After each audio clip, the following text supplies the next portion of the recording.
eurotje. Nou, ik vind het wel leuk, want het is wel heel erg actief. Wat we doen gaan, dat weer de Bragenroute. Die gaan we nog een uur of jou, denk ik. Dan proberen we zo vol mogelijk Bragen in de dag om mee te nemen. En nou, verder hebben we dan buiten de stad hebben we de Waardenroute, de Raadroute, de Jouwenroute, de Hilsumroute, de Eerstrumroute. En nou, daar wisselen we elke keer wat mee. En dan proberen we het beste weer uit te vinden. En als er weer een nieuw paardje is of zo, nou, dan smeden we de boel weer eens om en dan proberen we wat anders. Ik heb jou ook in mij rond, met de jongste groep van de basisscholen. Ik denk een groep van 24, alle dagen. En hij hem alle 4 dagen gehad? Nee, 2.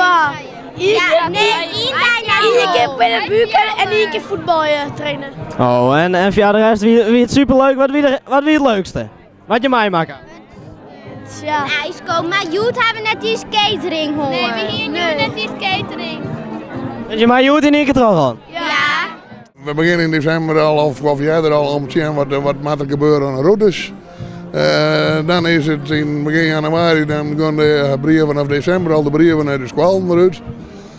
En nou ja, de vergunning gewoon vragen, dan moet je de cursussen hebben voor de verkeersbegeleiders. Het is ja, het gaat gewoon wat rust nou en dan. We gaan 2 op het startbureau zitten. We gaan 2 ervaren strempelaars, zeggen we dat, naar controlejongens. Die dat maar de meeste willen doen. En de rest is wat wisselend op het dik en ja, mijn plezier. Wat zijn jullie van elkaar? Vriendinnen. En waren jullie de hele tijd met z'n tweeën of met een groepje? Met een groepje. En laat me die medaille dan eens zien, of heb je die nog niet? Mooi. En waarom heb jij nou dan een groene en jij een witte? Dat weet ik niet. Dat weet je, oh, dat maakt niet zoveel uit. Dat heeft niet bepaalde reden. Ik denk omdat zij al vaker heeft gelopen. Omdat je hebt vaker gelopen. Dit is mijn eerste keer dat ik loop. En was het leuk? Ja. 10. 10, allemaal 10? Ja. En was het de eerste keer dat je 10 deed? Nee. Oh, jullie doen altijd 10? Ja. En was het leuk? Ja. Wat is nou zo leuk aan de avondvierdaagse? Alles. Gewoon lekker gezellig met elkaar lopen. Ja. Waren jullie met z'n vieren de hele tijd? Met z'n 5 bedoel ik? Ja. Geen ouders mee? Jawel.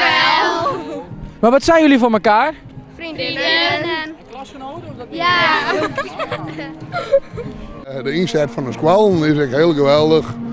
Als we die squallen net gewoon in, dan is dat niet meer net zo groot meer.